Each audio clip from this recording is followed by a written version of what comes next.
44% of Americans told the Gallup organization they were afraid to walk alone at night near their house. In that same 1992 poll, 54% said there was more crime in their community than the year before. People felt very unsafe. And pressure was on Democrats in control of the House, Senate, and White House. President Bill Clinton was in his first term, and then Senator Joe Biden, chairman of the Judiciary Committee, authored the 1994 crime bill, the most sweeping crime legislation in U.S. history. While it's controversial now, at the time, Biden celebrated his accomplishment. I'm the guy that wrote this bill. Presumptuous thing to say, but I wrote this bill. My own little hands. And I added into the bill more than 50 death penalties. I support the death penalty. It also increased penalties for drug offenses, put more cops on the streets, and included the 3 strikes provision that required repeat felons be put away for life. You must take back the streets.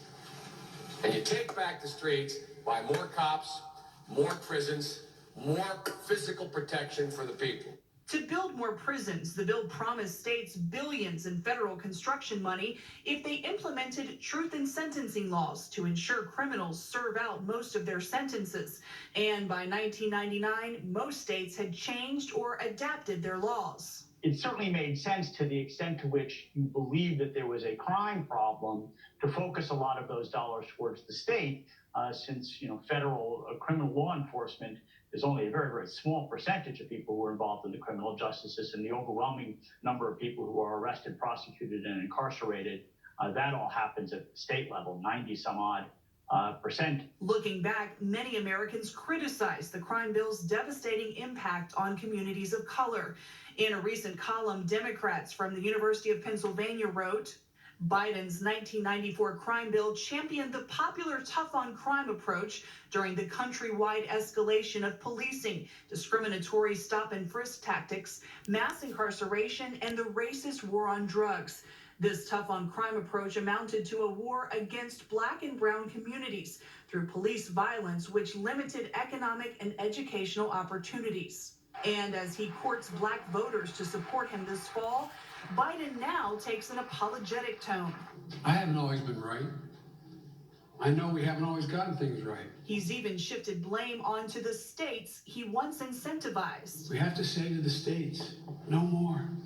No more mandatory sentences. Enough is enough is enough. We should be reducing those sentences. Politics aside, many criminal justice scholars agree the legacy of the 1994 crime bill is complicated. While crime rates fell after it and other tough-on-crime measures were passed, that combination helped America today rank #1 in locking up more people per capita than any other country. I do think that in some respects, the pendulum swung too far and that a corrective measure such as the First Step Act was an appropriate thing to do. Appropriate because it dismantles parts of the 1994 law and was supported by both Republicans and Democrats.